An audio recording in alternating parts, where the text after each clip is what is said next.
Bapak, Ibu, Saudara, pagi hari ini kita melaksanakan upacara kegiatan Hari Maga Puja, yang merupakan salah satu dari hari besar agama Buddha.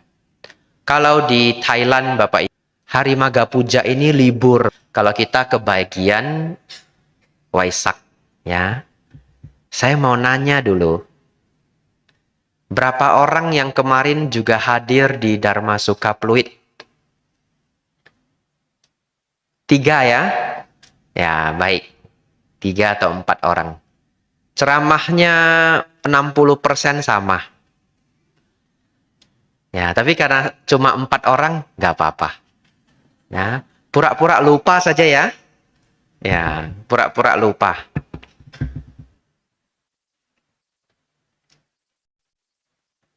Bapak, Ibu, Saudara, dalam setahun kita memiliki 4 hari raya besar. Maga Puja, Waisak, Asada, Katina. Sangat luar biasa. Kenapa? Tanpa Bapak Ibu sadari, sepertinya para Bante Tera itu artinya para Bante senior, tapi dalam artian ini bukan Biku Tera 10 tahun di Indonesia, bukan ya. Tapi arti kata Tera itu senior. Jadi para Bante 1000 tahun yang lalu, 1500 tahun yang lalu gitu. Ya. Di dalam bahasa Thai mereka memanggilnya Pratera. Ya, para Bante senior begitu. Bapak, Ibu, Saudara, para Bante-Bante senior di zaman lampau seakan-akan sudah pas 3 bulan sekali Bapak Ibu hadir di wihara. Betul ya? Lebih kurang pas ya. Ini Februari Maga Puja. Waisak Mei awal, betul ya? Mei awal. Asada bulan Juli akhir. Nah, pas ya? Kalau mau dimajuin lagi Agustus, para Bante sudah bertapa, sudah masuk masa wasa. Jadi dimajuin sedikit. Bapak Ibu dapat Asada. Katina Bapak Ibu bulan 10 akhir, kadang 11 awal. Ya. 11 ke Februari berapa bulan? 12, 1, 2. 3 bulan. Pas. 3 bulan sekali Bapak Ibu mendapatkan hari raya besar. Apa baiknya Bante? Baiknya adalah semales-malesnya umat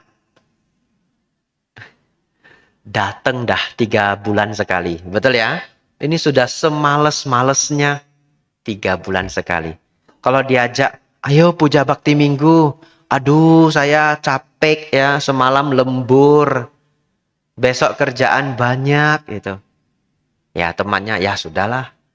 Minggu depan ajak lagi, nggak mau lagi. Minggu depan ajak lagi, nggak mau lagi. Sudah 9 kali ngajak, belum mau ya. Akhirnya datanglah Asada. Ayo ke wihara. Asada ini Asada. Asada ya? Iya. Ya dia paksain. Ya. Jangan-jangan ada yang 3 bulan datang sekali ya. Ya, Bapak Ibu Saudara. Apa yang kita rayakan pada hari Maga Puja ini? Ada 4 keajaiban Bapak Ibu. Anumodana Pak ya.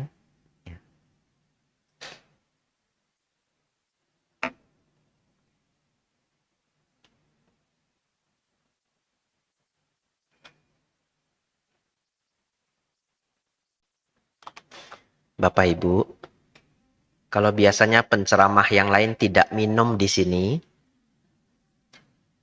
jangan laporin kepala wihara ya. Jangan laporin. Bapak Ibu Saudara, ada 4 peristiwa besar yang terjadi di Maga Puja. Maga itu nama bulan. Ya, kalau di kita ada Februari, Maret ya. Ini adalah pemanggilan bulan di zaman India kuno. 4 hal itu Bapak Ibu. 1, hadir 1250 bikku di tempat yang sama mengunjungi Sang Buddha. Yang kedua, seluruhnya adalah arahat. Dan seluruhnya adalah murid langsung Sang Buddha. Yang disebut ehi bhikkhu. Ehi itu artinya datang. Ya, makanya ada kata ehi pasiko. Pasi itu melihat. Ya, jadi datang, ehi pasiko. Lihat. Ya. Ya, untuk membuktikan sesuatu itu benar apa enggak, ehi pasiko. Datang dan lihat. Bapak Ibu Saudara, ini ehi bhikkhu. Bhikkhu yang dipanggil Sang Buddha. Kalau Sang Buddha menabiskan bhikkhu, beliau hanya mengatakan datanglah bhikkhu, datanglah. Ya. Bapak Ibu Saudara, peristiwa yang ketiga adalah semuanya ini tidak diundang Bapak Ibu. Mereka datang sendiri. Di zaman itu belum ada WhatsApp, belum ada email ya. Dan yang keempat, Sang Buddha mengajarkan Owada Patimokkha. Bapak Ibu Saudara, inilah yang akan kita bahas pada pagi hari ini. Tadi saya mulai ceramahnya jam 10 lewat 10 menit. Mungkin ceramahnya 45 menit. Ya, setengah jam lagi. Tapi kalau Bapak Ibu semangat sekali, biasanya saya nambah sendiri. Ya. Tapi kalau Bapak Ibu lemah, letih, lesu, lapar, lunglai, ya pas-pasan, ya. Mari kita lihat nanti Bapak Ibu seberapa semangat. Bapak Ibu Saudara, baik. Sebelum saya masuk ke Owada Patimokkha, awalnya saya sudah mau skip cerita ini. Ini cerita paling favorit saya. Awalnya tadi saya sudah mau skip. Saya mau ganti cerita lain. Karena saya khawatir yang kemarin ikut Maga Puja di Wihara di Pluit, yang hadir 50% begitu. Wah, bosen nanti. Karena sudah dengar yang sama. Ternyata berapa orang? 4. Ada apa-apa. 4, anggap aja mereka lupa ya. Bapak Ibu Saudara, ini cerita favorit saya. Satu ketika, Sang Buddha mendatangi seorang pertapa. Sangat terkenal. Namanya adalah Uruwela Kasapa. Tapi Bapak Ibu jangan berpikir, oh Bante Kasapa. Belum tentu. Karena nama Kasapa itu sangat favorit di zaman Sang Buddha. Ya, ada Maha Kasapa, Uruwela Kasapa, Nadi Kasapa, Gaya Kasapa. Bante Kasapa yang paling terkenal adalah Bante Mahakasapa yang menjadi guru besar di aliran Zen Buddhism. Ya, di aliran Zen Buddhism itu Bante Mahakasapa itu guru besar. Kalau kita di Theravada masih lebih mentereng Bante Sariputta, tangan kanan Sang Buddha. Betul ya? Kemudian Bante Moggallana, tangan kiri Sang Buddha. Bapak Ibu Saudara, tapi yang kita ceritakan hari ini bukan Bante Mahakasapa, tapi Pertapa Uruwela Kasapa. Uruwela itu nama tempat Bapak Ibu. Bapak Ibu Saudara, mereka adalah pertapa 3 saudara. Uruwela Kasapa, Nadi Kasapa, Gaya Kasapa. 3 kakak beradik ini, kakak beradik itu kalau di Jawa, saya juga baru tahu kalau di Kepulauan Riau namanya adik beradik. Ya, jadi Bapak Ibu nanti dengar adik beradik itu orang Kepulauan Riau. 3 kakak beradik ini Bapak Ibu punya murid yang banyak. Uruwela Kasapa, guru kakak paling besar, punya murid 500. Lalu kakak kedua punya murid 300. Kakak ketiga punya murid 200. Totalnya 1000. 1000 itu banyak loh Bapak Ibu. Ya, kenapa demikian? Bante Panyawaro, Bante Sukemo punya murid berapa? 100. STI itu bikunya hanya lebih kurang 100. Itu sudah mengajar seluruh Indonesia. Murid dengan umat 2 hal yang berbeda. Betul ya? Ya, Bante Panyawaro, Bante Sukemo punya murid 100. Bante Uruwela Kasapa dan adik-adiknya punya murid 1000.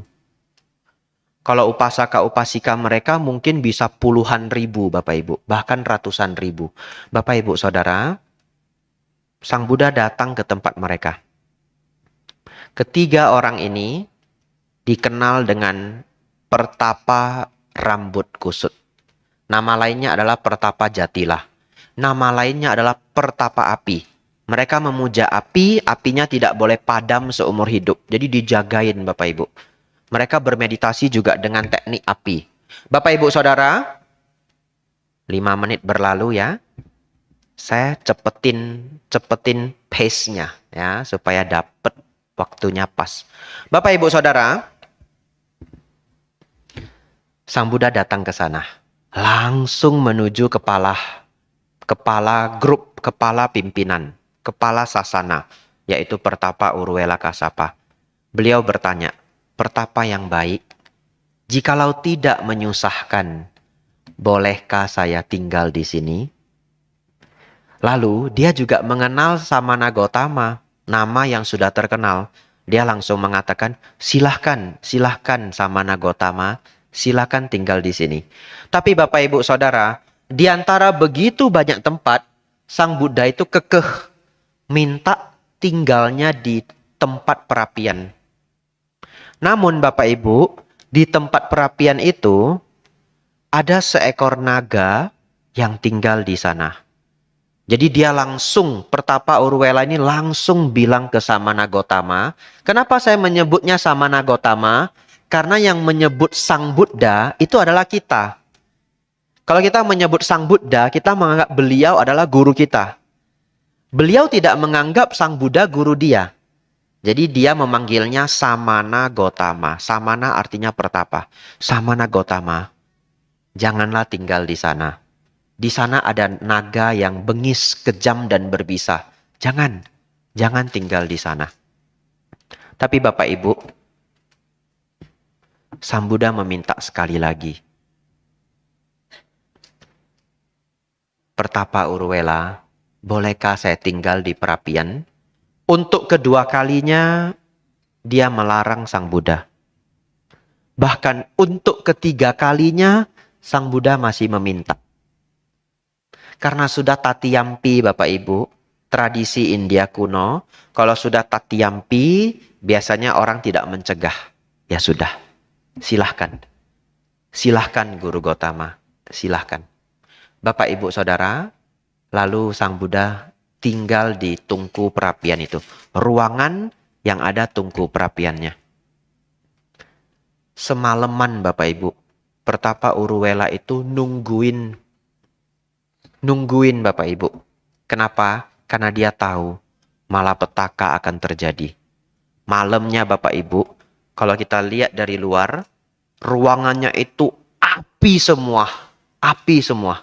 Karena naga itu dengan penuh kekejaman, dia langsung menyemburkan api ke Samana Gotama. Jadi kita lihat dari luar, api semua Bapak Ibu.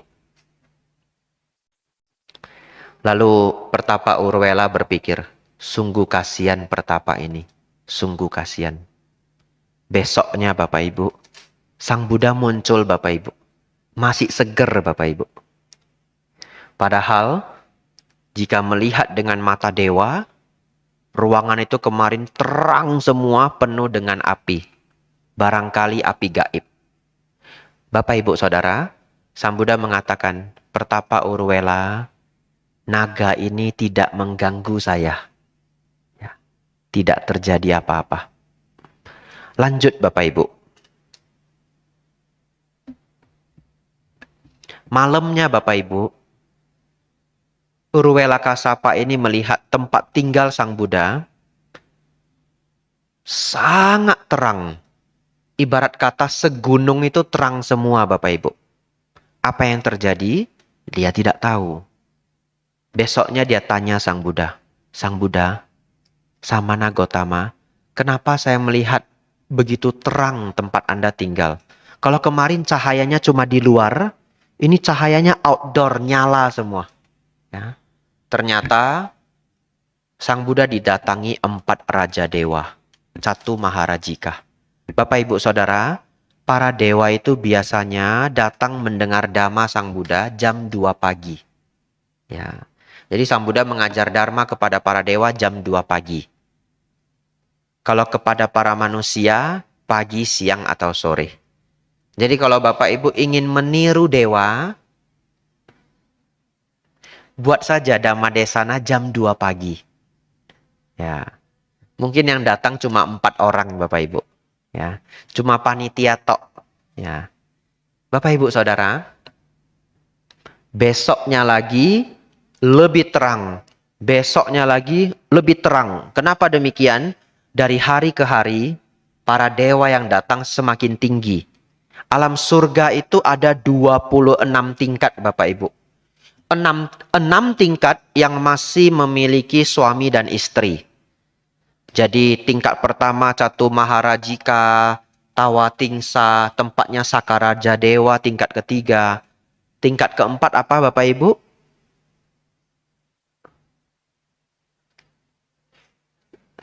Tingkat keempat itu alamnya Gyamloong.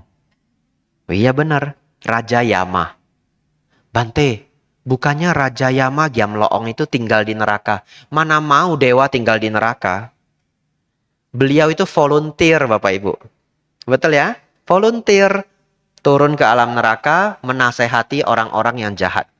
Jadi kalau Bapak Ibu ketemu para pejabat ya, seperti dulu presiden kita turun ke desa-desa, turun ke kolong jembatan barangkali. Yang nggak tinggal di sana, pengecekan aja Bapak Ibu.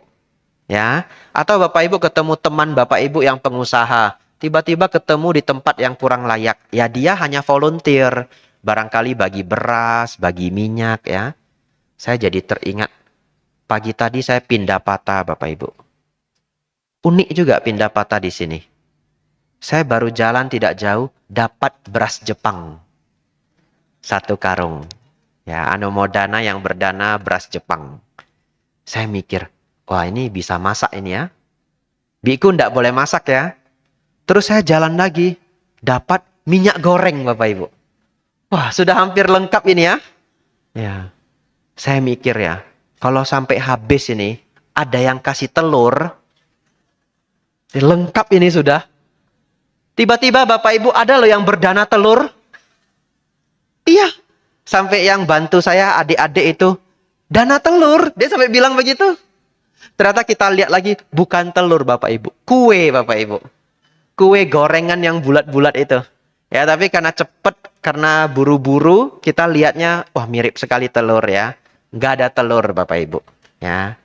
Tapi kalau tadi ada telur ya, mungkin penutupannya bawang gitu ya. Wah ini sudah luar biasa ya. Kita lanjut dulu sampai alam surga ini habis. Ada detail pindah patah yang ingin saya ceritakan, tapi mudah-mudahan waktunya cukup.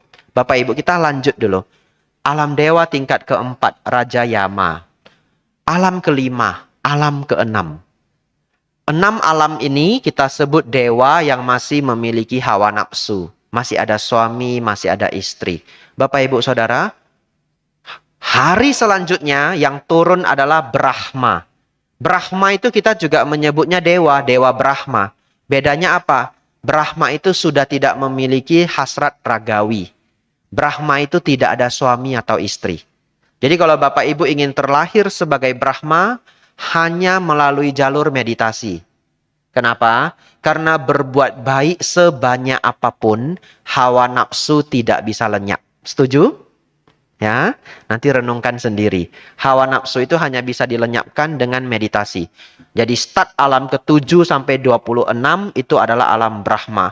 Bapak Ibu Saudara, ketika para Brahma turun ke dunia belajar Dharma dengan Sang Buddha, cahayanya sungguh sangat luar biasa. Dan setiap hari Pertapa Urwela melihat itu. Dan setiap kali dia melihat itu, muncullah satu kalimat dalam pikirannya. Sungguh luar biasa Pertapa ini. Sungguh luar biasa. Tapi sayang, dia bukan arahat seperti diriku. Jadi Pertapa Urwela menganggap cuma dia yang arahat. Dan Pertapa yang lain itu tidak mencapai arahat.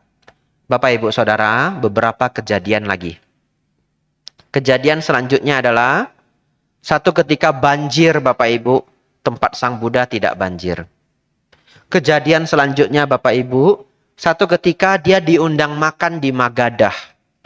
Lalu dia khawatir sekali Samana Gotama akan ikut. Kenapa dia khawatir? Karena di kawasan itu, biku ini atau pertapa ini dia adalah yang paling disegani. Urwela Kasapa ini sudah yang paling disegani. Dia khawatir kalau pertapa Gotama ikut, dia jadi orang nomor 2. Karena pertapa Gotama lebih terkenal. Dia khawatir sekali. Akhirnya, besoknya pertapa Gotama enggak ikut Bapak Ibu. Dia pergi ke Magadha, pertama Gotama tidak ikut. Besoknya, dia basa-basi Bapak Ibu. Pertapa Gotama, kenapa ya? Kok kemarin enggak ikut ke Magadha? Padahal dia pengen banget pertapa Gotama enggak ikut. Ya. Samana Gotama atau Sang Buddha, beliau menjawab, Urwela, saya tahu pikiranmu Urwela, saya tahu pikiranmu. Ya. Jadi ternyata Sang Buddha mampu membaca pikirannya. Bapak Ibu Saudara, dan kejadian yang terakhir adalah satu ketika mereka pindah patah bersama. Sang Buddha mengizinkan mereka jalan dulu. Tapi pindah patahnya bukan cuma ngelilingi Uposatha seperti tadi ya, bukan. Jalan kaki jauh sampai ke desa. Dan Sang Buddha mengatakan, silakan duluan, silakan duluan. Dan sepanjang mereka jalan, mereka tidak menemukan Buddha Gotama itu jalan. Begitu tiba di sana, Sang Buddha sudah sampai duluan. Sambil memegang bunga surgawi. Dan bunga itu tidak ada dari tempat itu. Kagum sekali pertapa Urwela. Dia mengetahui bahwa pertapa ini sungguh sangat sakti. Muncul dalam pikirannya Bapak Ibu, tapi sayang. Dia bukan arahat seperti diriku. Bapak Ibu Saudara, saya ceritakan cerita ini hanya 10 menit Bapak Ibu. Tapi kejadian ini sebenarnya adalah 3 bulan. Kita cerita 10 menit begini aja kita mikir, kenapa dia nggak mau sadar ya? Ada pertapa sebegitu hebat di depannya, tapi dia masih menganggap dirinya lebih hebat. Ini hanya cerita 10 menit. Padahal dia mengalaminya 3 bulan. Demikianlah bagaimana ego dan sifat keras kepala itu mengunci pikiran seseorang. Setiap dari kita juga ada bagian-bagian itu. Betul ya? Kita kunci pikiran kita. Beberapa orang lebih open-minded, beberapa orang sangat close-minded. Kalau sudah A ya A, yang lainnya salah. Bapak Ibu Saudara, pada akhirnya Sang Buddha langsung dengan to the point mengatakan, Urwela, kamu bukan arahat. Dan apa yang kamu praktekkan pun tidak membawa pada pencapaian arahat. Saudara-saudari, begitu terkejut Urwela Kasapa. Baru dia berpikir, ya, mungkin pertapa ini benar. Mungkin pertapa ini benar. Karena dia sedemikian sakti. Lalu dia bertanya, Samana Gotama, lantas bagaimana caranya mencapai arahat? Ya. Bapak Ibu Saudara, kalau Bapak Ibu penasaran sekali, nanti Bapak Ibu cari parita biru, bagian belakang. Ada sutta, namanya Adita Pariyaya Sutta. Adita Pariyaya Sutta. Sutta tentang api. Kalau Bapak Ibu lupa judulnya, cari aja sutta tentang api. Mata terbakar, penglihatan terbakar. Karena mereka adalah pemuja api Bapak Ibu. Sang Buddha mengajarkan sutta ini, Adita Pariyaya Sutta. Apa yang terjadi? 500 pertapa setelah mendengarkan ini, semuanya mencapai arahat. Setelah mereka mencapai arahat Bapak Ibu, mereka cukur rambut mereka semua. Mereka menjadi biku. Karena mereka mencukur rambutnya semua, sungai itu rambut semua Bapak Ibu. Dan sungai itu mengalir ke gunung yang lebih rendah. Di pertengahan gunung ada kakak kedua, dan di kaki gunung ada adik ketiga. Totalnya mereka 3 bersaudara, murid 1000 Bapak Ibu. 500 di atas, 300 di tengah, 200 di bawah. Begitu mereka melihat rambut di dalam sungai sebanyak itu, mereka buru-buru langsung lari pergi ke atas gunung. Kenapa? Mereka pikir saudara-saudara mereka sudah terbunuh semua. Begitu tiba mereka terkejut, semuanya sudah menjadi biku, Bapak Ibu. Lalu adik-adiknya ini bertanya, ini lebih baik ya? Apakah ajaran ini lebih baik? Kakak pertamanya menjawab, ya. Ajaran Guru Gotama adalah yang terbaik. Mereka semua ikut menjadi biku. Bapak Ibu Saudara, proses ini barangkali berbulan-bulan. Betul ya? Kalau kita mendengar cerita itu kan gampang. Setelah Sang Buddha menyampaikan Dharma, semuanya mencapai arahat. Tapi kita nggak tahu catatan itu frame time-nya itu berapa lama. Ya, karena itu adalah peninggalan catatan. Bisa saja itu adalah sesuatu yang terjadi berbulan-bulan, Bapak Ibu. Bapak Ibu Saudara, akhirnya 1000 pertapa jatila ini semuanya menjadi murid Sang Buddha. Inilah murid Sang Buddha, komunitas murid Sang Buddha pertama yang jumlahnya sebegitu banyak. Karena sebelumnya itu adalah 60 biku, sahabatnya Yasa. 5 pertapa penyiksa diri. Jadi setelah 5, 61. Setelah 61, 1003. Inilah lonjakannya Bapak Ibu. Bapak Ibu Saudara. Kenapa saya menceritakan ini di Hari Maga Puja? Karena saya sudah cek di beberapa catatan. Catatan yang pertama mengatakan, ketika 1250 biku berkumpul di Hari Maga ini, 500-nya adalah pertapa jatila. Ya. Tapi ada catatan yang lain mengatakan, 1000 orang yang hadir adalah pertapa jatila. Jadi kita tidak tahu. Yang 1250 ini 500 biku dari jatila atau 1000 Bapak Ibu. Tapi kendati pun demikian, mulai hari ini sampai tahun-tahun berikutnya, setiap Bapak Ibu ikut Maga Puja, Bapak Ibu tidak akan bisa lupa para pertapa api ini. Betul Bapak Ibu? Ya, ada di dalam benak kita. Barangkali 500 pertapa jatila. Barangkali 1000 pertapa jatila. Kalau meminta saya memilih, Bante lebih nyaman 500 atau 1000. Saya pikir 1000 lebih nyaman. Kenapa? Mereka kan kompak, datangnya bareng Bapak Ibu. Ya, barangkali ada sejarah di balik ini. Bapak Ibu Saudara, berkumpulnya 1250 biku ini, semuanya arahat. Sang Buddha hanya mengajari 3 hal Bapak Ibu. Hanya 3 hal. Semoga 3 hal ini menjadi prinsip hidup Anda. Dan kalau Bapak Ibu pegang 3 hal ini, semua ajaran Sang Buddha sudah ada di dalamnya Bapak Ibu. Apa yang 3 itu Bante? 1, tidak berbuat jahat. Tinggalkan kejahatan. 2 Bapak Ibu, tambah kebajikan. Yang ketiga, sucikan pikiran. Mungkin bahasa di buku bisa sedikit berbeda, tapi Bapak Ibu tahu maknanya. Tinggalkan kejahatan, tambah kebajikan, sucikan pikiran. Bapak Ibu Saudara,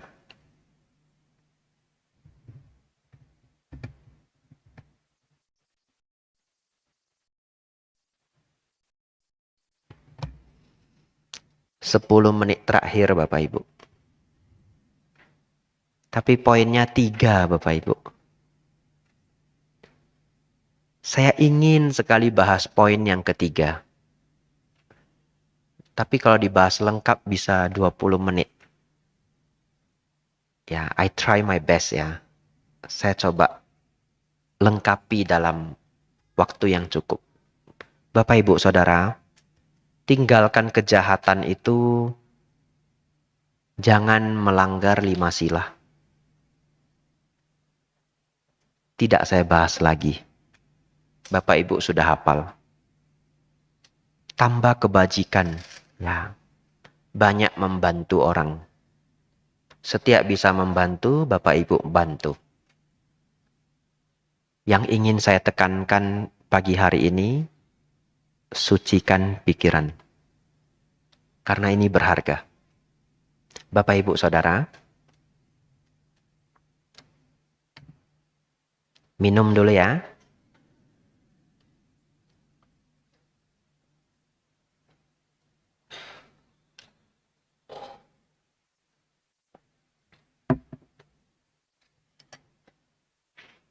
Baik. Kalau ada seorang suster Bapak Ibu,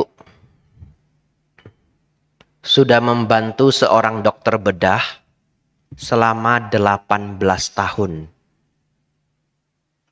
Suster di ruang operasi sudah membantu 18 tahun. Atau dokter umum, tapi bukan spesialis bedah. Bantu seorang dokter bedah 5 tahun. Lalu Bapak Ibu sakit. Berani nggak? Suster itu yang operasi mau nggak? Bapak Ibu mau ngangkat. Jangan Bapak Ibu lah ya, serem ya. Orang lain ya. Seseorang. Ya, seseorang. Seseorang Bapak Ibu, livernya bermasalah.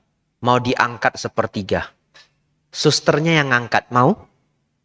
Pengalaman 18 tahun loh, kok nggak mau? Berpengalaman Bapak Ibu. 18 tahun. Atau dokter umum yang ngerjain berpengalaman. Sudah ikut dokter bedah 6 tahun, 7 tahun. Saya pikir nggak ada yang mau Bapak Ibu. Nggak ada yang mau. Baik, itu yang pertama. Belum saya jelaskan, biar misterius. Apa maknanya? Nomor 2. Ada yang pernah mendengar nama Alara Kalama dan Udaka Ramaputa? Tidak banyak ya. Ya, yang mengangguk cuma 3%. 97% tidak kenal. Saya kenalkan. Dua guru ini Bapak Ibu, Alara Kalama, Udaka Ramaputa, adalah guru dari Bodhisatta, Pangeran Siddhartha sebelum mencapai kebudaan. Kan beliau 6 tahun bertapa, betul Bapak Ibu? Ya. Beliau bertemu Alara Kalama, Udaka Ramaputa, belajar cukup lama dengan beliau berdua. Bapak Ibu tahu, setelah Pangeran Siddhartha Bodhisatta mencapai tingkat kebudaan, beliau scan dunia ini, beliau ingin mencari dua guru beliau. Kenapa? Karena beliau tahu dua guru ini sangat berpotensi mencapai tingkat kesucian. Kenapa? Karena mereka berdua mencapai tingkat meditasi yang tertinggi. Arupa jana 3 dan arupa jana 4. Kalau Bapak Ibu tidak paham teori ini, enggak apa-apa, saya kenalin. Ada 8 tingkat pencapaian meditasi. Jana 1, jana 2, jana ketiga, jana keempat. Arupa jana 1, arupa jana 2, arupa jana 3, arupa jana keempat. Kadang-kadang arupa jana 1, 2, 3, 4 ini disebut jana ke-5, 6, 7, 8. Tapi itu hanya istilah. Boleh, yang mana saja boleh. Sang Buddha biasanya hanya mengajar muridnya sampai jana keempat. Sudah cukup untuk mencapai tingkat arahat. Jana keempat. Beliau bahkan mempraktekkan jana keempat, lalu beliau sudah masuk ke Tewija. Beliau mencapai arahat. Bapak Ibu Saudara, guru mantan dua guru ini jana ke-7, jana ke-8. Tapi mereka bahkan tidak mencapai tingkat kesucian Sotapanna. Aneh ya? Ya. Meditasinya jana ke-7, jana ke-8, tapi bahkan tidak mencapai Sotapanna. Kenapa Bapak Ibu? Renungkan di dalam hati. Apa hubungan cerita pertama dan cerita kedua?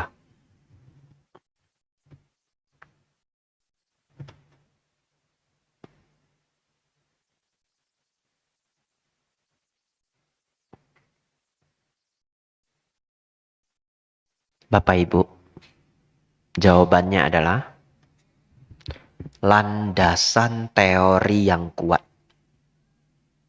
Kenapa Anda tidak mau percaya seorang suster yang sudah bekerja di ruang operasi 18 tahun? Kenapa?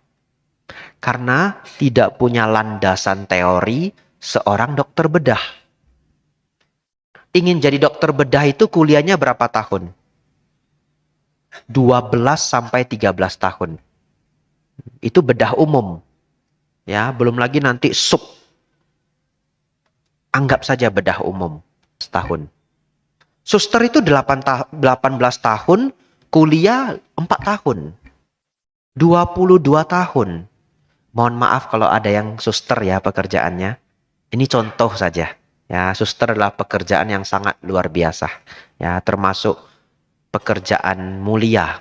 Ya, dokter, guru ya, suster, pengacara yang baik itu pekerjaan mulia. Bapak Ibu Saudara, karena tidak punya landasan teori yang kuat. Kenapa? Karena ketika mengoperasi, nggak bisa hanya pakai pengalaman belaka. Kejadian yang bisa terjadi itu mungkin ratusan kombinasi. Akan selalu muncul satu hal yang saya nggak pernah lihat ini. Gimana? Saya nggak pernah lihat ini. Lalu darahnya bercucuran, pasiennya meninggal. Tapi kalau dokter itu punya landasan teori yang sangat kuat, ini nggak pernah terjadi. Tapi dia tahu karena pembuluh darah apa yang bocor. Dia tahu apa yang biasanya membuat bisa seperti ini. Dia tahu apa yang harus dilakukan. Lemahkan denyut jantungnya, bekukan darahnya, apalah. Yang penting bisa ditanggulangi. Bapak, Ibu, Saudara, ternyata seorang pertapa biarpun bermeditasi sampai tingkat jana terakhir, kalau kurang satu hal ini, tidak mencapai tingkat kesucian. Saya ingin Bapak Ibu semua matanya terbuka, pikirannya terbuka, fokus. Kalau tidak, nanti Anda nggak sampai-sampai. Ya, Anda berjuang keras sampai jana ke-7, jana ke-8. Kok saya belum berhasil? Apa Bante landasan yang kuat itu? Hafal ya. Jalan mulia berunsur 8. Maaf, ralat nomor 1, 4 kebenaran mulia. Di dalamnya sudah ada jalan mulia berunsur 8. Lalu apa Bante? Pemahaman 3 corak umum. Anicca, dukkha, anatta. Hukum kama wipaka. Paticca samuppada. Memahami praktek samatha dan vipassana. Ini yang paling inti. Walaupun nanti banyak lagi kalau dibahas. Tapi yang 5 ini cukup. Kok cukup Bante? Ya. Kita flashback kisah Sang Buddha sedikit. Kenal Bante Sariputta Bapak Ibu? Sebelah kanannya. Yang sudah datang ke wihara ini bertahun-tahun tapi belum kenal. Ini saya kenalin. Ya, sebelah kanan Bante Sariputta. Sebelah kiri Bapak Ibu Bante Moggallana. Kirinya lagi Bante Abhijatto. Ya, biar ikut-ikut sedikit ya. Tapi Bapak Ibu coba lihat kenapa wajahnya mirip Bapak Ibu. Ya, supaya hemat cetakannya. Ya, biasanya kalau ke Thailand belinya sepasang Bapak Ibu. Prasaribut Moggallana. Itu kalau bahasa Thainya. Bapak Ibu Saudara, Bante Sariputta ini mencapai tingkat kesucian Sotapanna hanya mendengar satu passage, satu paragraf. Yaitu apa? สิ่งใดสิ่งหนึ่งมีความเกิดเป็นธรรมดา สิ่งใดสิ่งหนึ่งมีความดับเป็นธรรมดา Artinya apa? สิ่งใดสิ่งหนึ่ง segala sesuatu secara alamiah memiliki kemunculannya. Segala sesuatu secara alamiah memiliki kepadamannya. Kenapa saya pakai bahasa Thai? Dulu saya ngapal ini Bapak Ibu. Untuk ikut ujian negara. Saking serius ngafalnya Bapak Ibu. Sampai hari ini masih ingat. Ya, saking serius hafalnya. Sama tulisannya Bapak Ibu, yang cruel-cruel itu. Ya, sambil nulis sing dai sing neng, sing dai sing neng, mi kwam ket, mi kwam ket. Ya, kwam ket itu kelahiran. Saya ulang Bapak Ibu, dalam bahasa Indonesia sering diterjemahkan segala sesuatu yang berkondisi adalah tidak kekal. Tapi kalau lengkapnya, segala sesuatu secara alamiah memiliki kemunculannya, segala sesuatu secara alamiah memiliki kepadamannya. Artinya apa? Setiap yang muncul akan padam. Itu adalah basic dari anicca. Memahami satu passage itu, satu pasang kalimat itu. Beliau mencapai Sotapanna. Diungkapkan ke Bante Moggallana, Bante Moggallana mencapai Sotapanna. Bapak Ibu setuju? Seorang Sotapanna pasti mencapai Nibbana. Setuju? Setuju. Hanya maksimal 7 kehidupan. Bahkan Alara Kalama, Udaka Ramaputta tidak mencapai Sotapanna. Yang artinya tidak mampu mencapai arahat. Kurangnya apa? Fondasi dhamma yang benar. Oleh karena itu Bapak Ibu, waktu saya habis, biasanya saya lanjut 1 jam. Untuk mencapai Sotapanna itu, untuk mencapai tingkat arahat, prosesnya hanya 2. Samatha dan Vipassana. Saya ulangi, samatha dan Vipassana. Samatha apa Bante? Pencapaian konsentrasi ketenangan. Jana 1, jana 2, jana ketiga, jana keempat. Ini kalau dibahas 1 jam. Ya. Tapi Bapak Ibu hafal ini aja. Bagian ini aja. Samatha adalah perihal jana 1, jana kedua, jana ketiga, jana keempat. Bagi Bapak Ibu yang tidak familiar bahasa Pali, batin yang tenang. Nafas masuk, nafas keluar, pikiran tidak mengembara sedikit pun selama berjam-jam. Sangat diam. Pikiran tidak mengembara.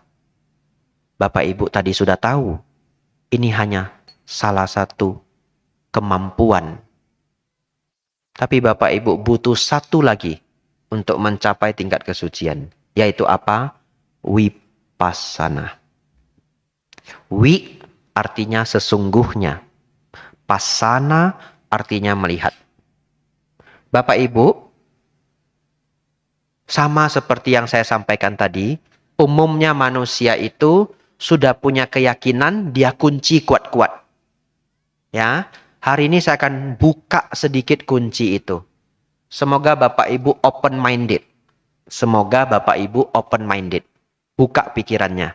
Vipassana itu bukan hanya perihal duduk diam bermeditasi. Vipassana itu adalah semua proses memahami anicca, dukkha, dan anatta.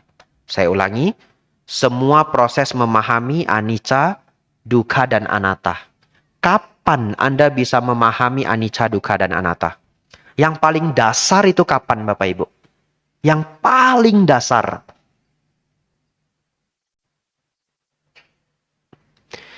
Mendengarkan Dhamma. Bapak Ibu tulis di catatan Anda. Mendengarkan Dhamma adalah bagian dari Vipassana. Nggak setuju, nggak apa-apa. Catat saja dulu. Lain kali kita bahas, tidak janji. Entah ketemu di mana, nggak tahu. Anda catat saja. Karena waktu saya habis. Ya, mendengarkan Dharma adalah bagian dari Vipassana. Buktinya, Bante Sariputta mencapai Sotapanna mendengarkan 2 kalimat. Betul Bapak Ibu? Alara Kalama Udaka Ramaputta jana ke-7, jana ke-8 tidak capai apa-apa. Mana yang lebih beneficial? Mana yang lebih menguntungkan Bapak Ibu? Kesucian. Karena 100% mengantarkan Anda ke Nibbana. Bante, Vipassana enggak lah. Enggak seperti itu. Benar. Bukan hanya mendengarkan dharma, tapi juga merenungkan dhamma. Perenungan dhamma adalah bagian dari vipassana. Lanjut. Mengamati segala hal dengan sati kesadaran yang dikaitkan dengan anicca, dukkha, anatta. Lanjut. Setelah Bapak Ibu mencapai tingkat jana, melihat pancakanda, seluruh fenomena batin dan tubuh. Melihat apa? Anicca, dukkha, anatta. Lalu Bapak Ibu menemukan asawah, arus batin yang paling lembut. Lalu dilihat setelah itu dilenyapkan. Pelenyapan asawa juga adalah vipassana. Tapi hari ini Bapak Ibu masukkan ke catatan Bapak Ibu. Mendengarkan dharma adalah tahap pertama vipassana. Kalau Bapak Ibu tidak catat itu, nanti Anda tidak sampai-sampai. Anda hanya berpikir duduk diam, menunggu muncul semua pencapaian meditasi. Kok ini tujuannya apa? Aduh, masih banyak yang seru. Waktu saya habis. Kalau saya lanjut nanti pemimpin puja bakti sudah gelisah Bapak Ibu. Ya. Baik. Bapak Ibu Saudara, inilah yang disebut menyucikan pikiran. Bapak Ibu tenangkan batin, pelajari dharma, semoga Bapak Ibu mencapai tingkat-tingkat kesucian. Saya sampaikan selamat Hari Raya Maga Puja. Bapak Ibu senantiasa maju dalam dhamma, maju dalam kehidupan sabe, sata, bawantu, sukitata. Semoga semua makhluk hidup berbahagia.